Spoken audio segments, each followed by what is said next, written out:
नमस्कार दर्शक बंधु ओडिया स्वागत टीवी आपण मानक पुणी थे स्वागत। एणिकी मागणा चाउल सह मिलिबो गहम। एणिकी मागणा चाउल सांगक गहम पाइबे हिताधिकारी।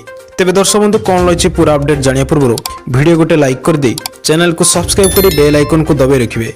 तेबे पूर्व राशन कार्ड धारी को राशन कार्ड रे केवल चाउल मिलुथिला किंतु वर्तमान गहम देवे राज्य सरकार। खाद्य सुरक्षा योजना रे चाउल सह गहम मिलिबो। पूर्व गहम जोगाण बंद थिया बेले हिताधिकारी को गहम जोगाइବାକୁ निष्पत्ति नेछन्ते सरकार। तेबे एठी प्रश्न उठछि केबेठारु गहम मिलिबो, केते चाउल केते गहम मिलिबो बोली गृहरे प्रश्न करछन्ती बीजेडी विधायक गौतम बुद्ध दास। तांको प्रश्न उत्तर रे किंतु केबेठारु गहम मिलिबो केते अनुपात रे मिलिबो से नै कोनोसी स्पष्ट उत्तर रखि नांती मंत्री। तेबे पूर्वरु राशन कार्ड धारी को राशन कार्ड रे केवल चाउल मिलुथिला किंतु वर्तमान गहम देवे राज्य सरकार। खाद्य सुरक्षा योजना रे चाउल सह गहम मिलिबो। पूर्वरु गहम जोगाण बंद थिया बेले हिताधिकारी को गहम जोगाइବାକୁ निष्पत्ति नेछन्ते सरकार।